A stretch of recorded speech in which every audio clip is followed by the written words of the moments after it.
Pak Aulia masih bagus-bagus sama Pak Wali Kota kita, Pak Bobi. Jangan kita itu unyu-unyu sakit datang bawa KTP gitu. Ini kan ada mekanisme yang harus mereka jalani. Di hadapan kita bersama, misalnya ada bagian dari infrastruktur yang dibangun tapi ternyata tidak sesuai ekspektasi, misalnya lampu pocong misalnya. Kan dia merasa dikibuli nih. Wah, nggak ada urusan, dia keluarkan power, dia tarik lagi uang itu semua, nggak ada urusan katanya. Oh, ditarik lagi semua. Ini cerita lapangan Merdeka. Ini kapan selesai nih lapangan Merdeka nih, Pak? Kita sudah pengen duduk-duduk juga di sana.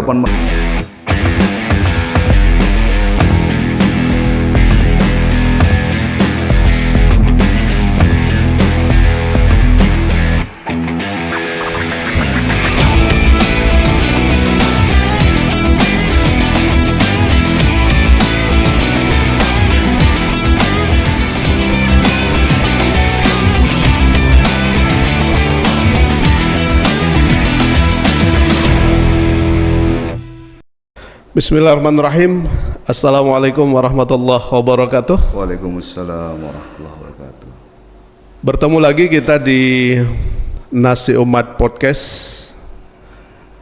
Nasi Umat Podcast merupakan bagian dari channel Nasi Umat yang digagas oleh Majelis Wilayah Korps Alumni HMI di Sumatera Utara, di mana dalam kegiatan ini kita akan banyak bercerita tentang isu-isu strategis, menampilkan tema-tema yang bermanfaat untuk masyarakat, menghadirkan tokoh-tokoh yang tentunya banyak memberikan kontribusi untuk masyarakat.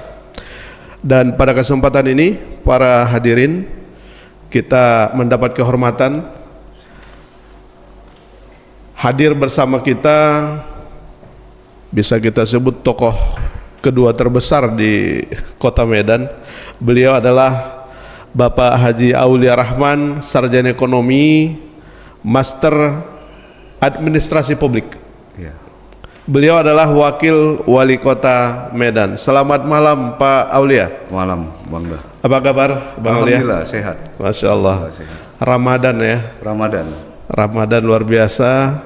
Di sela-sela kesibukannya sempat singgah ke Nasi Umat Podcast kita. Bagaimana puasanya Pak? Lancar? Alhamdulillah lancar. Yang paling bersyukur Allah kasih kita kesehatan. Masya Allah, Masya Allah. Ceritanya kalau Ramadan, ini Pak Aulia, apa makna Ramadan menurut Pak Aulia? Ramadan ini kan mensucikan diri. Masya Allah. Mensucikan diri. Dan Allah kasih 2 poin bagi kita. Kita mau ke poin A apa poin B? Apa ini poin ini? Manusia ini kan dikasih 2 pilihan, mau yang baik, mau yang buruk. Nah, poin A itu kebaikan, poin B keburukan. Masya Allah. Dikasih akal sama Allah, dikasih pikiran, dikasih nafsu, kita mau kemana nih arahnya? Nah, di bulan Ramadan ini, di sini kan dibukakan pintu semua, segala pintu dibuka sama Allah Subhanahu Wa Taala. Kita manfaatkanlah Ramadan ini. Masya Allah. Karena belum tentu Ramadan ini kita bisa nikmati Ramadan berikutnya. Betul, betul. Begitu. Jadi manfaatkan Ramadan ini, ya kalau saya bilang sih, insan yang baik itu apabila dia pelihara sholat subuhnya. Masya Allah. Jadi coba kita mengimplementasikan untuk subuh berjamaah agar kita itu bisa lebih baik hari demi hari di bulan Ramadan ini. Luar biasa Pak Aulia. Pemimpin ideal lah kalau menurut saya, kalau yang bisa memelihara subuh ya. Karena banyak juga warga kita kalau sudah ditantang untuk bangun subuh susah. Tapi konsisten itu, istiqomah itu ya Pak Aulia. Insya Allah. Luar biasa. Dan Ramadan ini semua doa akan diijabah. Insya Allah. Dikabulkan oleh Allah Subhanahu Wa Taala. Kalau ada misalnya satu doa yang paling ingin disampaikan di bulan Ramadan ini, penghujung Ramadan, Pak Aulia minta apa nih kepada Allah nih? Pertama, dimatikan dalam keadaan husnul khotimah. Masya Itu Allah. yang selalu kita doakan dan kita minta mudahkan dalam segala urusan. 2 poin itu paling penting. Luar biasa. Pak Aulia, hadirin, Pak Aulia ini wakil wali kota. sibuk betul dalam keseharian beliau, tapi ternyata kesolehan dan spiritualitas beliau dapat kita dengarkan, masih memelihara subuh. Dalam doa-doanya juga ternyata sangat menjurus kepada kebaikan dan kebaikan, gitu ya Pak Aul ya. Terima kasih sekali lagi bahwa kami mendapat inspirasi bertemu dengan Pak Wawa. Ini kalau di Medan panggilannya Wawa atau Pak Wakil nih?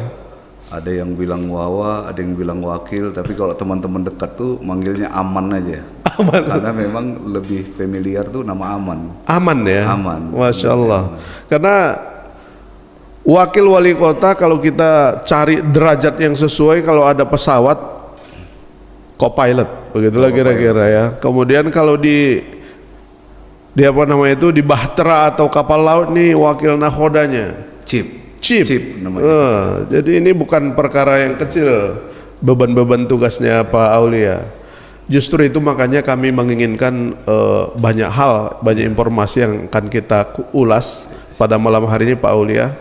Apalagi kita baru saja menyelesaikan satu momentum besar di negara kita, yaitu pemilu ya. Dan tentu saja Medan juga dalam waktu yang tidak akan lama lagi akan ikut ya. Akan ikut. Kapan Pak Aulia? Ya kalau menurut informasi bulan 11. Bulan 11. Bulan 11, tapi kan masih ada sanggahan dari ke MK lagi, itu belum final ya. Ada 270 kepala daerah yang beberapa kepala daerah itu ya menuntutlah ke MK. Meminta di September. Iya, meminta mereka itu untuk tahun 2025 karena sudah. Oh, malah ke tahun 2025 ya. 2025 karena kalau di 2024 masa jabatan itu tidak sampai 5 tahun dan itu adalah ya sebetulnya itu hak juga lah, harusnya 5 tahun ya. Iya, benar. Kalau Pak Aulia pengennya di 2024 atau 2025? Kalau saya sih jalani aja. Jalani aja. Jalani aja. Allah yang punya putusan itu semua. Masya Allah. Ini kalau bahasa kita apa itu ya? Kalau secara keagamaan ini kok tawaduk betul Pak Aulia. Apa yang diputuskan seperti itulah. Oke lah, Pak Aulia, hari ini kita akan membahas satu tema yang menurut kami sangat besar. Pertama, kita akan bahas masalah Kota Medan. Tentu relevansinya Pak Aulia sebagai wakil wali kota kompetensi yang sangat tinggi untuk memberikan jawaban atau masukan-masukan berkaitan dengan pembahasan kita. Yang kedua, masalah pilkada yang sebentar lagi tentu tadi kita sudah bahas sekilas, walaupun masih belum dipastikan waktunya, tapi sudah masing-masing mengambil bagian untuk start lebih awal. Kemudian nanti ada konsep pembangunan berkelanjutan dari Kota Medan ini pada masa akan datang. Tapi sebelum masuk ke pertanyaan-pertanyaan inti, Pak Aulia masih bagus-bagus sama Pak Wali Kota kita, Pak Bobi. Orang melihat nggak bagus, tapi kami sih oke aja sih ya, nggak ada masalah. Nggak ada masalah kan? Bercanda masih sumbang saran, cuman kan banyak masyarakat yang tidak paham. Begitu. Wakil ini bisa kerja dan bisa tidak bekerja sama sekali. Itu tergantung daripada wali kota. Jadi masyarakat juga harus paham. Jangan mentang-mentang kita nggak muncul, kita tidak aktif. Wah, ini ada konflik, ada apa segala macam. Itu enggak ada. Berarti fix ya. Fix. Segala sesuatunya itu masih on the track ya. On the track. Karena masyarakat banyak juga bergumam ya di luar ini, Pak Wawa ini kapan munculnya begitu kan? Rupanya nggak ada masalah. Kita pun hari ini minta klarifikasi gitu. Nggak ada masalah. Nggak ada masalah. Banyak program-program yang dicetuskan pada waktu dulu pertama ya. Waktu pertama Pak Bobi berpaket sama Pak Aulia, ada visi misi, kemudian ada program. Bahkan kami yang paling ingat di setiap kaos-kaos yang muncul itu adalah kolaborasi Medan Berkah, ya kan Pak Aulia? Siapa yang berkolaborasi dalam urusan ini Pak Aulia? Semua ya. Semua. Kalau udah kolaborasi yang disebutkan oleh apa ya, tagline kita ya, Pak Wali bilang kolaborasi ini kan kebersamaan untuk menuju sebuah kebaikan. Wah, luar biasa. Kan itu kan makna dari kolaborasi ini. Jadi Pak Wali mendesain tidak ada lagi ego sektoral. A, B, C itu nggak ada. Ayo berbaur kita selesaikan masalah-masalah yang ada di Kota Medan selama ini. Luar biasa. Dan yang mendapat berkahnya siapa? Ya masyarakat, kita juga sebagai pemimpin pasti dapat berkah. Ya buktinya sampai saat ini kami berdua dalam keadaan sehat terus. Berarti kan Iya, ya, alhamdulillah. keberkahan, salah satu keberkahan yang Allah berikan kepada kami. Karena kawan-kawan bilang ini yang berkolaborasi si Polan, yang dapat berkahnya si Polan gitu. Ini salah lagi nih kayaknya. Ini masyarakat harus diluruskan ini. Iya, masyarakat juga harus diluruskan. Luar biasa. Nggak usah sungkan-sungkan Pak Wawa. Karena ya inilah cara kita untuk untuk mengeksplor. Ada bagian-bagian yang memang harusnya kita eksplor dengan serius, ada yang agak santai. Mungkin ada beberapa pertanyaan-pertanyaan joke yang sebenarnya jangan terlalu dianggap serius. Nanti tiba-tiba berantem pula Pak Wawa sama Pak Wali, kita pula yang yang salah, ya kan. Kami mulai dari Dari indeks pembangunan manusia, Pak Wawa. Karena tentu saja asumsinya kota sebesar ini, yang ketiga terbesar di Indonesia, tentu kita mulai dari manusianya. Bagaimana program-program untuk peningkatan indeks pembangunan manusia ini, Pak? Ya kita sudah mencoba ya. Pak Wali itu sudah buat beberapa gagasan untuk meningkatkan IPM ini ya. Salah satunya untuk mengentas pengangguran. Kita udah ada kerjasama dengan stakeholder, dinas tenaga kerja juga ada memberikan pelatihan. Tentang pendidikan ada juga beasiswa yang diberikan oleh Pak Wali. Siapa ini yang tidak mampu dalam biaya kuliah, nah itu lampirkan, transkrip nilainya harus IP 3,6. Dibantu?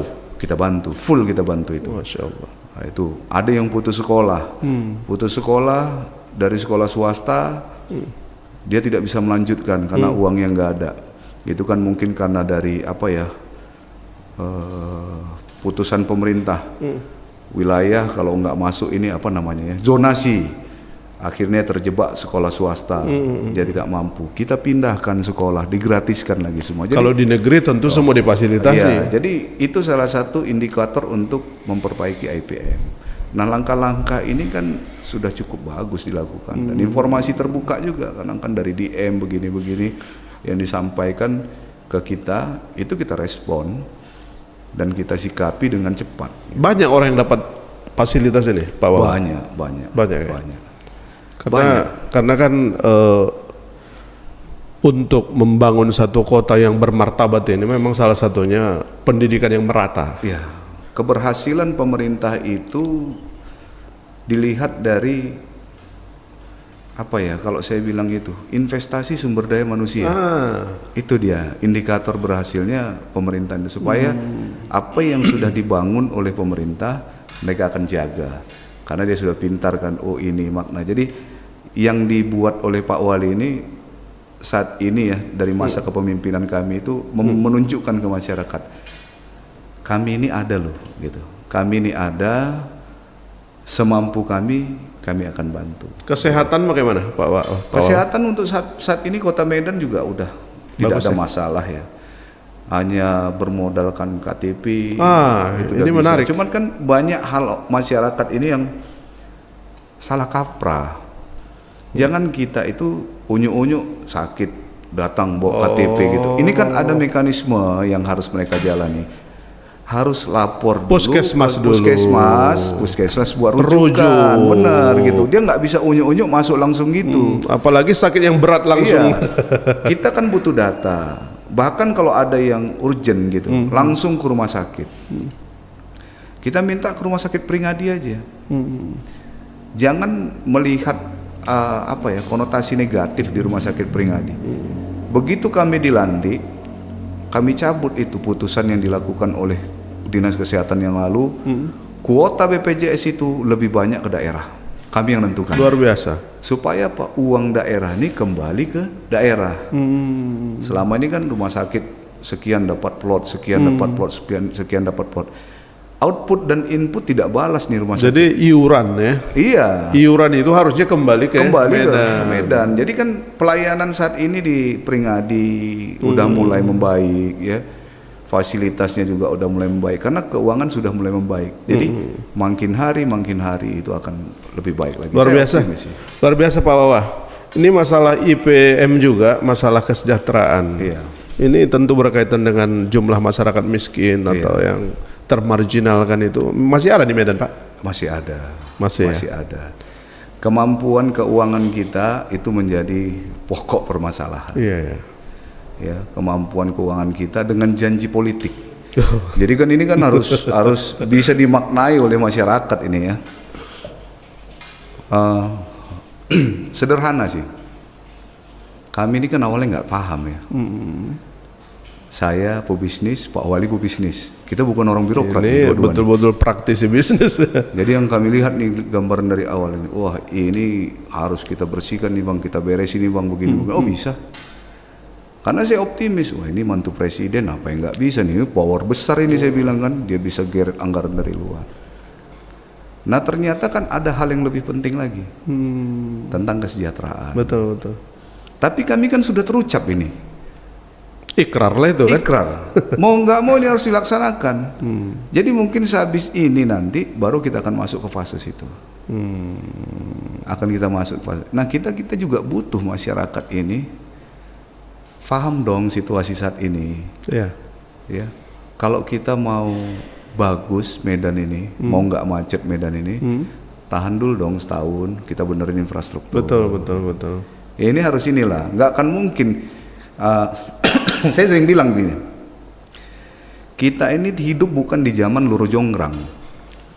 Roro Jonggrang itu bikin candi dalam satu malam.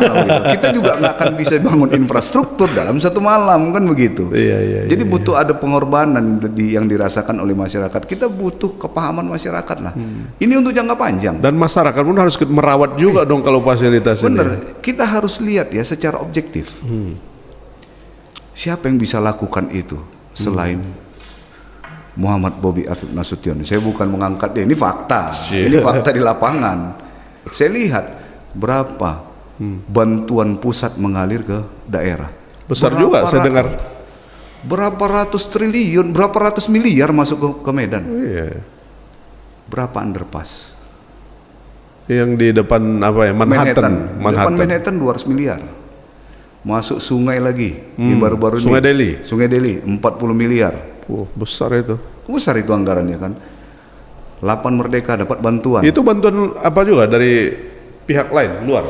Oh, dari pusat. Dari pusat. Dari pusat dibantu juga dengan provinsi dan daerah kita.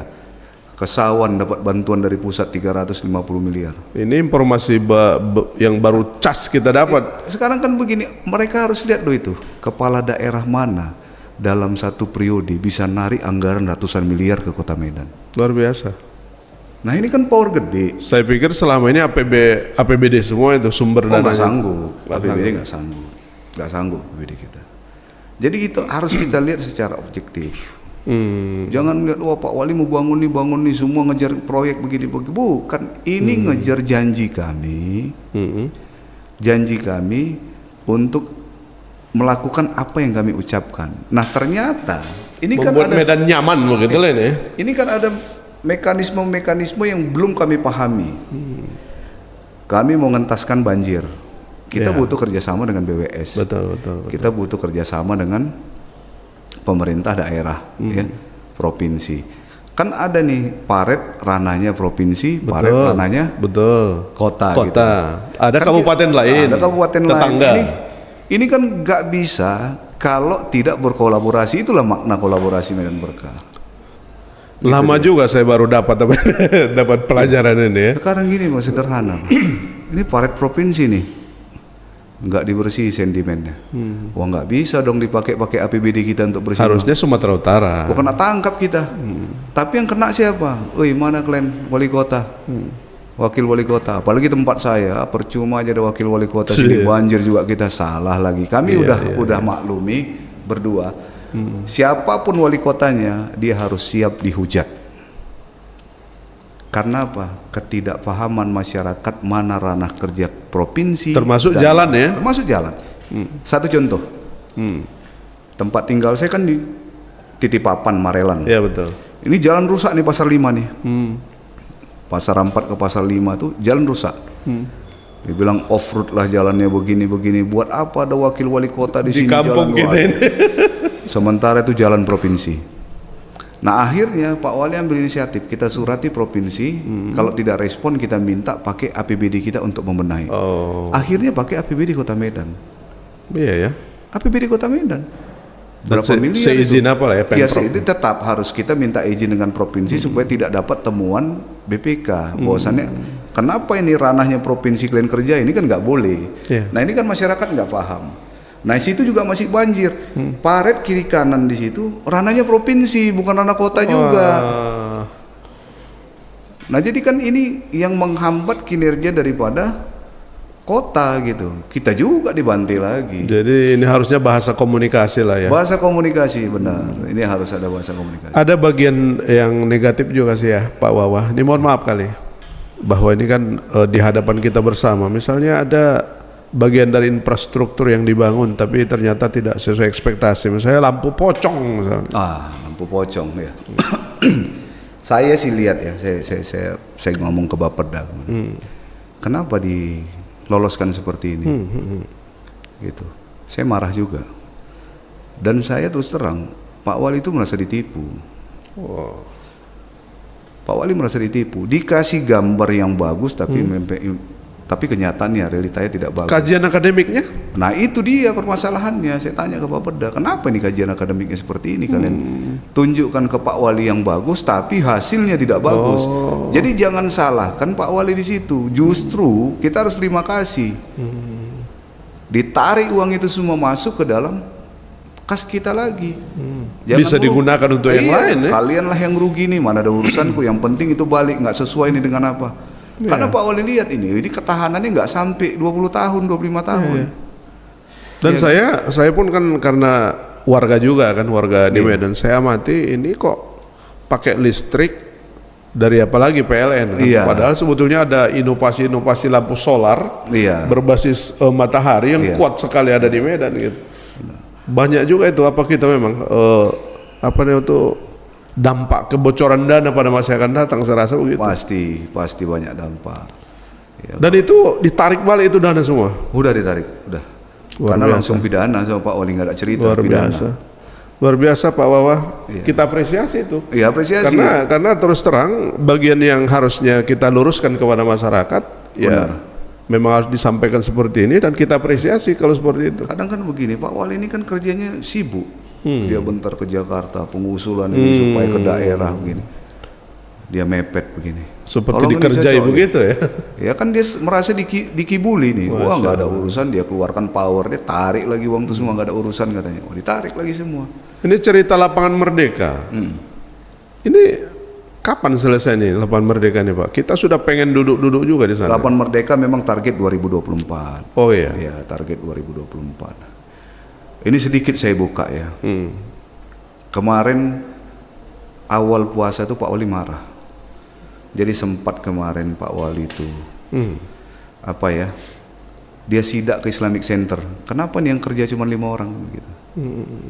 Kenapa yang kerja 5 orang?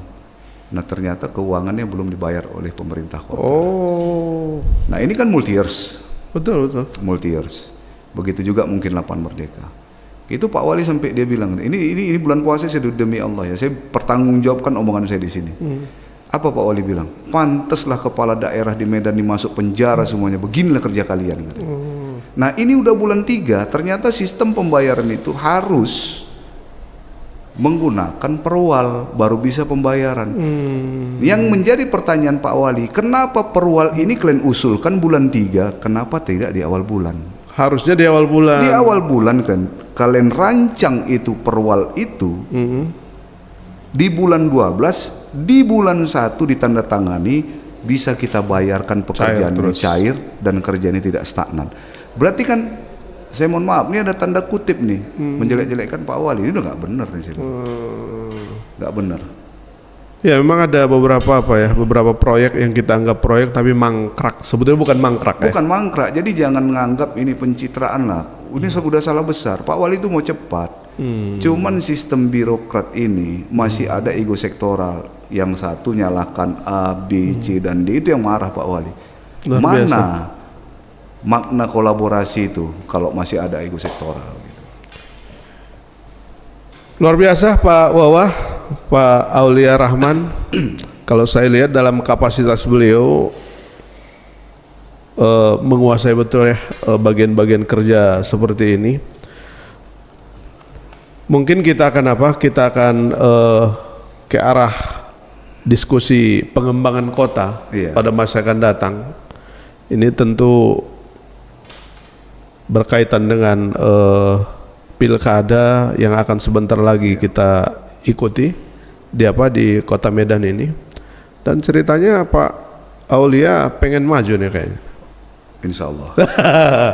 Harus tegas juga nih Pak Aulia. Nggak marah Pak Bobi? Enggak, saya Enggak rasa ya? nggak marah. Saya rasa nggak marah karena pertama kan ada beberapa poin yang bisa dinilai ya. Melanjutkan apa yang sudah menjadi perencanaan Ini baru betul. yang dibuat oleh kami berdua dulu. Ini kan programnya banyak. Jadi kalau ganti lain lagi visi apa segala macam. Pak Bobi memang tidak menginginkan periode kedua. Wallahu alam bisawab. Ya, kita juga nggak mau bilang dia nggak menginginkan gitu. Wallahu alam bisawab. Ya paling tidak pada kesempatan ini kita dapat pernyataan dari Pak Aulia memang ada minat ya Iya, siap. untuk Insya Allah. memperkaya calon-calon kita, bakal calon kita. Cuman secara internal partai gimana nih Pak Aulia? Partai itu kan nanti melihat dari hasil survei. Oh iya. Ya, dia lihat kalau popularitas dan elektabilitas kita bagus, pasti partai akan memberikan rekomendasi. Artinya Pak Aulia merasa survei Pak Aulia bagus seperti itu. Saya nggak merasa gitu. Sebenarnya masyarakat Dari yang akan- lain gitu Yang ya. penting kan kita kerja, kita pengen edukasi juga ke masyarakat. Ya, mereka yang menilai. Dari internal ada calon lain nggak? Ada banyak dari internal kita kan banyak. Memang banyak yang Iya. kapasitasnya bagus ya. Banyak kayak Adi Jona, Iwan Ritonga. Ya, gitu kan. menang juga Iya. di DPR RI ya. Iya, Ade Bang Jona Nana, ya. iya. Kalau Ade Jona satu kebanggaan bagi saya dia menang. Ada kebanggaan khusus bagi saya. Orang kampung saya pertama kali jadi DPR RI. Luar biasa. Ya, satu kampung sama saya, kecil di situ, lahir di situ, besar di situ, akhirnya jadi DPR RI. Luar biasa. Makanya saya bilang sama masyarakat situ, kalau kalian nggak pilih dia, Ade Jona, kebodohan. Apapun cerita, dia akan banyak berkontribusi untuk Kota Medan. Apapun ceritanya, dia warga kampung dia. Tapi nanti bakal jadi rival ini. Ada zona untuk Pak Aulia. Kita jangan menganggap rival. Kalau kita menganggap rival, akan timbul sebuah kebencian dan kekhawatiran. Oh gitu ya. Nggak usah rival. Jadi hidup ini kan kita skenario nih. Allah yang punya skenario. Betul betul. Jalanin aja semua ini. Yang penting kita kuatkan tauhid supaya kita nggak goyang gitu. Kalaupun hal terburuk yang kita rasakan, kita bilang ini hal terburuk. Tapi sebenarnya itu yang terbaik yang Allah berikan. Kalau Ikhwan kayak mana? Bagus juga. Bagus juga. juga. Artinya kader-kader dari Gerindra ini memang qualified juga ya untuk Iya, maju ya.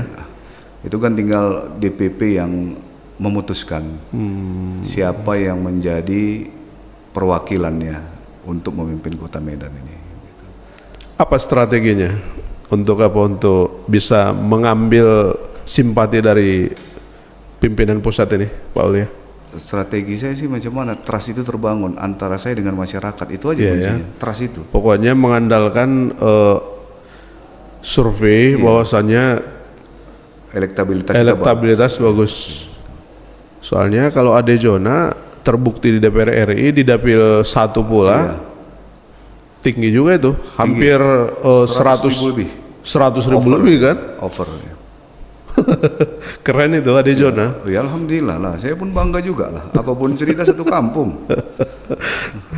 Ya mudah-mudahan niat ini akan terkabul di bulan Ramadan ini loh ya Pak Aulia. Insyaallah. Saya pun tadi berpikir doanya Pak Aulia itu ya Allah jadikan saya jadi wali kota berikutnya gitu. Rupanya justru masih mengarah kepada kebaikan-kebaikan. Tapi wallahu alam itulah memang doa dia nampak general tapi di dalamnya ada yang spesifik gitu kan. Makanya kan kita nggak bisa merencanakan ke depan itu. Tapi kita berpikir positif ya. Ini kan semua proses apa yang saya jalani. Iya. Dulu diminta masyarakat di DPR. Siap ya. Kita siap, kita maju. Akhirnya suara terbesar. Baru dipilih menjadi wakil wali kota, calon wakil wali kota masuk juga. Pak Wali datang ke rumah, gini bang, ayo kita maju sama. Waduh, saya bilang kita belum paham kali ini. Saya bilang dengan tata kelola pemerintah. Saya cukup salut melihat dinamika kehidupannya Pak Aulia. Saya sendiri membaca membaca biodata dari Pak Aulia. Dari usaha ya, dari usaha, kemudian bisnis, kemudian masuk ke politik. Bahkan waktu itu posisinya masih PAC ya. Masih PAC. Pak Aulia, Pak dengan modal PAC bisa duduk di DPRD. Saya rasa pertama itu ya PAC bisa jadi. Kemudian bisa menjadi wakil wali kota. Ini saya lompatannya ini. Lompatannya tinggi-tinggi terus. Tapi inilah berkah ya. Luar biasa rezeki Pak Aulia. Mudah-mudahan panjang umur Pak Aulia. Kalau secara umur Pak Aulia masih lebih muda dari saya. Saya kelahiran 76.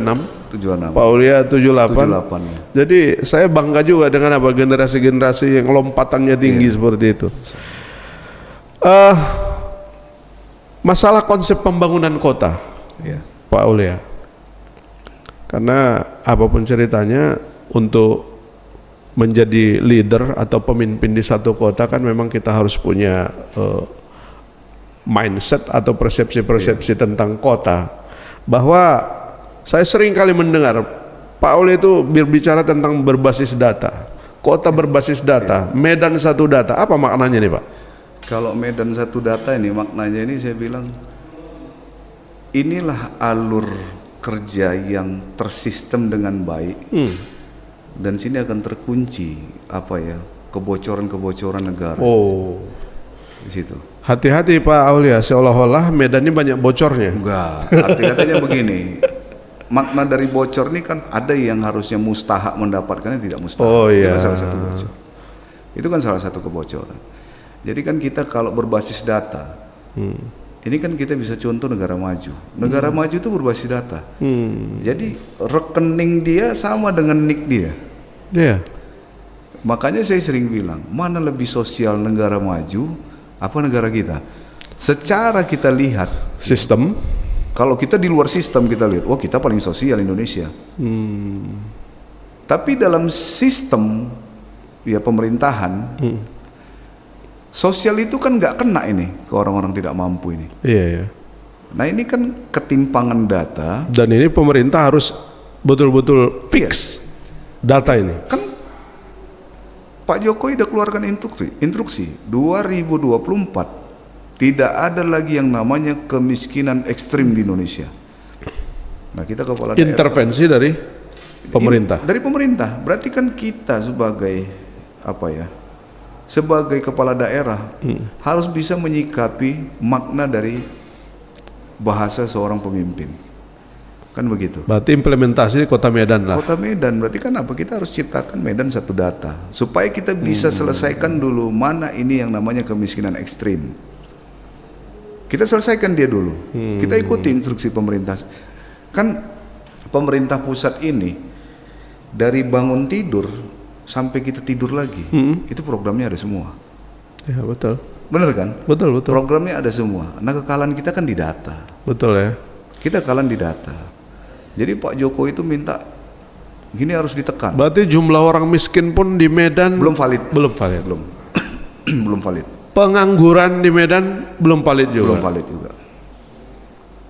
Ini jadi apa ya? Jadi pukulan yang sangat berat ya. Kalau saya sih podcast ini bukan berarti kita tuh berharap jadi kepala daerah ya. Saya pengen podcast kita ini didengar oleh calon-calon kepala daerah. Manfaatkanlah sistem kerja seperti ini. Kalau saya hanya berharap, wah kalau ini dimanfaatkan, pahala yang ngalir. Masya Oh Allah. itu jauh lebih penting. Ini jadi ilmu yang bermanfaat. Saya kan pengen indikator miskin itu kan dari pendapatan kepala rumah tangga. Itu harus didata. Ya. Rumah punya siapa, suami kerja apa, istri punya keahlian apa, ibu rumah tangga atau bekerja, anak ada berapa, adakah di dalam keluarga itu yang disabilitas, adakah di dalam keluarga itu yang lansia, anaknya sekolahnya gimana, kualitas pendidikan anaknya gimana. Dari gaji kepala keluarga Memungkinkan. ditambah dengan tanggungan akan terlahir sebuah rumusan kategori miskin atau kemiskinan ekstrim atau dia mampu. Nah ini kan bisa dideteksi kalau kita menggunakan sebuah data yang valid dengan membangun aplikasi. Melalui siapa? Kita kerja dengan Brida, biar Brida yang mendesain kerja agar terintegrasi lah semua. Itu Brida, lembaga apa ini Brida ini? Brida ini kan Badan Riset dan Inovasi Daerah. Di Medan sudah ada? Udah ada, pertama kali kita buat. Berarti saingan dari dinas lain ini, Dukcapil? Enggak lah, dia Brida ini adalah Badan Riset Inovasi. Jadi aturan-aturan pemerintah pusat, ya itu jatuhnya ke dia dulu. Oh gitu. Biar diciptakan sebuah program dari pemerintah pusat yang terintegrasi. Jadi kan kita begini, kita kan di OPD ada OPDA, OPDB, OPDC. Masing-masing bangun aplikasi nih. Tapi dia tidak terintegrasi. Terpisah-pisah. Terpisah-pisah, dia nggak sinkron dengan yang ini. Nah kita kalau dari Brida terlahir itu akan terintegrasi dengan berarti dialah yang menghubungkan sebuah sistem ini. Benar. Kalau di negara kita ini mungkin BRIN lah ya. Iya BRIN. Meriset semuanya. Iya. Badan Riset. Saya baru baru ngeh tadi apa Brida ini. Rupanya Kota Medan sudah punya badan risetnya sendiri. Kalau dulu dia apa namanya? Biro Pusat Statistik bukan? Bukan. Dulu dia dinas apa gitu. Oh ada dinas? Ada dinas dia dulu. Karena masalah data biasanya ada di Infocom ya kan? Iya, ini dan Infocom masih ada juga sih. Infocom ada yang lain lagi kan. Dukcapil ada juga dengan aplikasinya sendiri. Kita kan mau terintegrasi semua. Jadi begitu nanti Bapeda membuat program kerja di RAPBD tahun berikutnya, itu dengan data, basis data. Basis data. Jadi kita nggak bisa lagi ngeflot ini dinas lain bisi-bisi sama ini minta tambah anggaran, waktu dibanggar nanti ditekan gini kan kita pusing desainnya itu. Jadi kalau berbasis data ini akan nyaman kerja kemana arahnya kita lengkap semua dan semua terukur lah begitu akuntabel. Jadi begitu nanti waktu dibanggar DPR nanya ini kenapa anggaran segini, berdasarkan data kami Pak. Anggaran untuk kita gunakan poin A, poin B, poin C sampai poin Z sesuai, di-approve lah oleh Banggar. Gitu. Luar biasa. Dan ada istilah bahwa penataan kota pada masa yang datang menurut Pak Aulia itu yang berbasis dapil. Ini apa pula maknanya nih? Jadi saya pernah mengusulkan gini, pembangunan kota itu kenapa nggak kita bangun per dapil? Kita ada 5 dapil. 5 dapil. Dalam satu periode itu bisa kita benahi 5 dapil itu tidak sporadis kita bangun. Pembangunan tidak sporadis. Ini kan masih wacana, usulan. Jadi dalam dia kembali ke data lagi. Saya pengen aplikasi itu terbentuk sebuah aplikasi. Kepala lingkungan itu wajib foto wilayah kerja dia. Ada peta dia? Ada peta dia. Apa itu? Pertama infrastruktur jalan baik atau tidak, infrastruktur drainasenya baik atau tidak. Kita lihat potensi pajaknya juga di situ. Jalan tuh dipoto tuh, kita lihat ruas jalan, ada reklame, ada rumah makan. Kita bisa hitung ini. Ada potensi. Kita bisa tahu dengan data tersebut. Ini nggak bisa melenceng-lenceng kemana-mana nih. Iya betul. Nggak bisa melenceng kemana-mana. Kan kita harus berbasis data. Gitu. Kalau sudah ada data, kemana larinya? Dia akan kembali ke data lagi. Ya betul. Jadi kalau dari informasi dari kepala lingkungan, ini infrastruktur wilayah dia. Berarti kan kita bisa desain di RAPBD ini. Iya betul. Kecamatan ini dirangkumlah lingkungan nih, integrasikan dari lingkungan satu sampai yang lain, berapa anggaran kira-kira. Karena saya sih lihat sekitar 70% ataupun 65% di kecamatan itu infrastruktur bagus. Berarti kan kita benahi yang 35%. Iya. Artinya berlanjut kan? Berlanjut. Artinya tidak ini aja terus. Iya, nanti kan kita mufakat dulu dengan DPR nih, boleh nggak? Saya rasa kalau ini dilakukan DPR mufakat akan baik. Ya bukan berarti kita tidak menyerap musrembang, kita serap. Musrembang itu kita serap untuk menyetabilkan daerah-daerah yang lain, tapi kita fokuskan perdapil. Sistem kerjanya. Berbasis hilirisasi. Benar, hilirisasi. Jadi saya punya konsep ini kenapa seperti ini? Karena kan mengejar apa ya namanya? Indonesia Emas 2045. Wow. Jadi kalau dengan data kita juga bisa menyikapi bonus demografi. Iya betul. Jadi kalau kita tidak ada data, kita nggak usah cerita tentang bonus demografi. Kalau Kota Medan, kira-kira bonus demokrasi yang dimaksud itu bagaimana Pak ya presentasinya? Bonus demografi ini kan memanfaatkan anak-anak muda ya, kaum milenial yang produktif untuk berkontribusi ya ke negara ataupun ke keluarga, bisa dimanfaatkan, mereka bisa bekerja dengan yang kita tahu ini anak-anak muda ini kan smart. Nah ini kan negara harus memfasilitasi gitu. Termasuk tadi untuk meningkatkan IPM kita lah ya. Iya pasti. Karena memang wajiblah pemerintah turun itu jadi intervensi. Kan begini, saya kan lihat Jakarta itu BUMD-nya hidup. Itu kan salah satu menjadi pemasukan dari wilayah Jakarta tersebut. Iya ya. Nah saya itu pengen tuh dengan hilirisasi dengan data ini. Kita kerjasama dengan universitas nih. Mana nih anak arsitek, mana anak landscape, mana anak apa namanya, anak ini teknik sipil. Teknik sipil. Kalian desain lo Kota Medan. Dari mana? Dari data yang kita punya nih untuk masuk ke dalam RAPBD. Dengan data, maka landscape. Iya, landscape yang mereka yang bangun.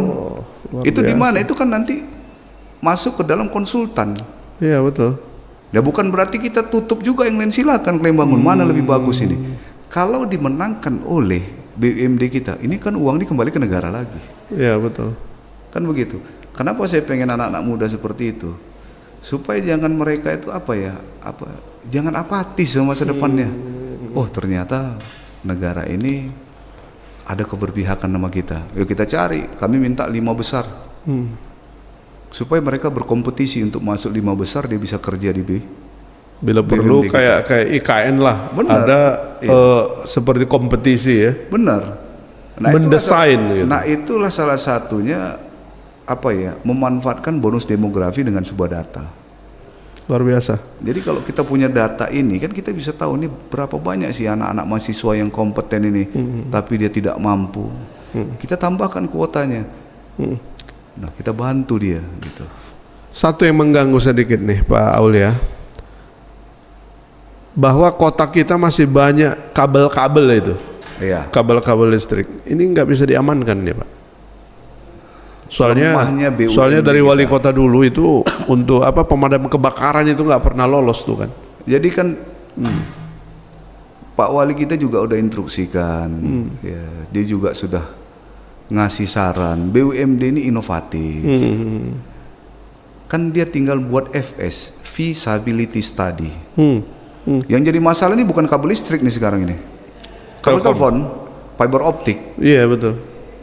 Di Kesawan dibuat Pak Wali tunnel di bawah. Kalau di luar itu kan enggak. Kenapa enggak kalian buat, kata Pak Wali, kenapa enggak kalian buat satu tiang bersama di bawah naungan BUMD? Ini malah 45 biji itu. Udah kayak rumpun bambu tengah kota ya kan. Satu tiang punyanya BUMD, pemerintah kota. Nah ini mereka bayar ini numpang di tiang kita per meter berapa dengan kesepakatan. Ini kan jadi pendapatan daerah kita dan tidak merusak estetika kota. Tidak seperti saat ini. Secara estetika memang kita melihatnya udah kayak di apa? Udah kayak di Di Bangkok Udah. yang bagian apa? Bener, udah diapain Pak Wali, cuman kurang inovatifnya daripada BUMD kita. Itu kan di bawah ranahnya BUMD. Pemerintah ini bukan bisnis. Ya, pemerintah ini kan mengatur. Nah, bisnisnya Regulasinya di mana? lah, ya. Bisnisnya di mana? Kalau negara BUMN, kalau pemerintah kota tuh BUMD. Nah, BUMD ini yang harus inovatif, orangnya visioner. Dia lihat dong, gitu. Jangan disalahkan dikit-dikit Pak Wali, disalahkan dikit-dikit Pak Wali. Wah, nggak bisa. Salah satunya Pemedan Zoo, mati harimau, Pak Wali disalahin. Memang kita pun sedih lah melihatnya memang. Kami Pak, kepala daerah nih nggak bisa menggelontorkan dana di situ tanpa persetujuan DPR. Berarti yang salah siapa? Dirut BUMD-nya. Tidak mengusulkan. Mereka harus buat proposal. Iya, betul. Kami ingin berinovasi tentang apa? Ya pengelolaan zoo lah. Pengelolaan Medan Zoo Medan ini. Zoo. Dengan konsep ini. Proposal kasih kita godok di DPR. DPR setuju, kita jadikan penyertaan modal. Padahal Ibu Presiden udah jalan ke sana. Iya. Yang disalin Pak Wali. Saya juga heran, ini orang kok netizen salin Pak Wali sih. Saya bilang nggak bisa kita kasih anggaran di situ Pak, masuk penjara Pak Wali kita. Harusnya usulan dulu. Iya. Konsep pengelolaan. Benar. Jadi uang negara ini bukan unyu-unyu kita. Pak Wali ini suka. Ini bayar sini, ini bayar sini. Nggak bisa Pak, nggak bisa. Saya sering orang koordinasi sama saya bilang nih, kalian ini nggak paham ya tentang tata kelola pemerintah ya. Mentang-mentang dia anak presiden dia bisa keluarkan uang gitu. Nggak bisa saya bilang. Terakhir nih Pak Ul ya, masalah PAD. Iya. Pendapatan asli daerah kita. Yang saya dengar beberapa waktu yang lalu memang agak menurun begitu ya. Iya. Ini konteksnya seperti apa nih Ya Pak Ul? mungkin kan menurun kemarin kan pertama masa kontestasi ya. Oke. Ya kan kita daerah kan berkontribusi juga di situ. Jadi ada sedikit penurunan ekonomi. Jadi bukan Medan aja sih. Saya rasa bukan Medan. Merata ya. Merata daerah Deli Serdang apa segala merata. Tapi kita yakin nanti di bulan 6 bulan 7 kita sudah Normal. Saat ini juga PAD Kota Medan di TW1 ini alhamdulillah besar kita dapat ya, ditekan. Kami kerjasama ya Pak Wali, langsung turun rapat rutin kita per minggu, setiap hari Rabu kita rapat di situ.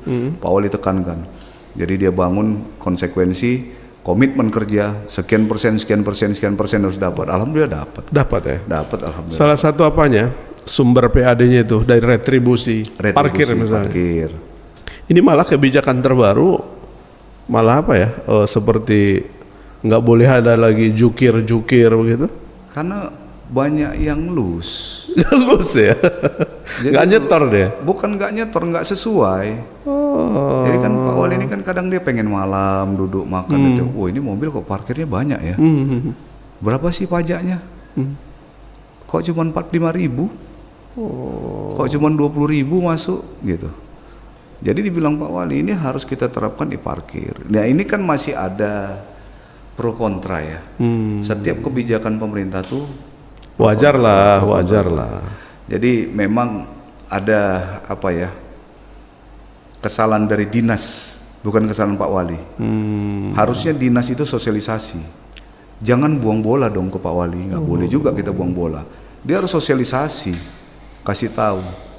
Pak Wali maunya seperti ini, ya kalian harus persiapkan. Gitu. Iya, karena dia nih eksekutor. Iya, dia eksekutornya. Kan nggak mungkin kalau semua tuh mesti Pak Wali semua. Mendingan Pak Wali jadi kadis aja, nggak usah Udahlah, jadi kepala daerah. Pokoknya semua dari kantor wali kota aja semua regulasi deh. Kan. Apain juga ada kadis kan begitu kan. Jadi jangan buang badan lah. Luar biasa diskusi yang sangat menarik dengan Pak Haji Aulia Rahman, Wakil Wali Kota Medan. Sebetulnya membahas Kota Medan ini nggak bakalan mungkin 30 sampai 60 menit Pak Uli ya. Oh, pasti. Karena banyaknya dimensi Kota Medan ini, belum lagi kita bercerita tentang Medan Utara, belum lagi kita bercerita tentang masalah-masalah atau isu-isu strategis di Kota Medan. Tapi untuk putaran pertama ini, inilah dulu yang dapat kita diskusikan.